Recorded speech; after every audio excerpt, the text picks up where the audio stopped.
जिस घर की स्त्री बिना झिझक कर मुस्कुराए तो समझो उस घर के पुरुषों में स्वयं ईश्वर वास करते हैं। रिश्ता होने से रिश्ता नहीं बनता, रिश्ता निभाने से रिश्ता बनता है।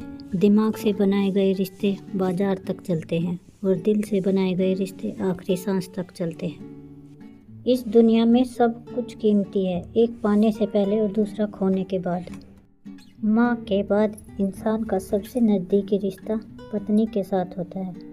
पत्नी सलाहकार है, पत्नी अच्छी दोस्त है। पति का किरदार जीवन में ऐसा होना चाहिए कि पत्नी दुआ करे कि उसकी बेटी का पति भी उसके जैसा ही हो।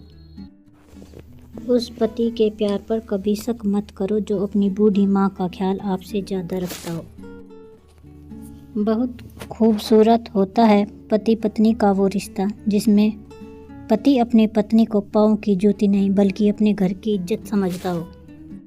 किसी व्यक्ति को तभी गलत ठहराना जब आप उसके बारे में सब कुछ जानते हो, तब नहीं जब दूसरों से सुना हो। हर रिश्ते में नाराज़गी होती है, लड़ाइयाँ होती हैं, लेकिन वक्त रहते सब कुछ ठीक कर लेना चाहिए। क्योंकि सामने वाला तुम्हारे बिना रहना सीख गया तो फिर वापस आने का कोई फ़ायदा नहीं। किसी की मांग में सिंदूर भरना आसान होता है साहब, मुश्किल है तो उसकी ज़िंदगी में खुशियाँ भरना। सच्चे संबंध की सुंदरता एक दूसरे की भूल सहन करने में ही है साहब, क्योंकि बिना भूल वाला इंसान अगर आप ढूंढने जाओगे तो इस दुनिया में अकेले ही रह जाओगे। संबंध बड़ी बड़ी बातें करने से नहीं, छोटे छोटे भावों को समझने से गहरे होते हैं।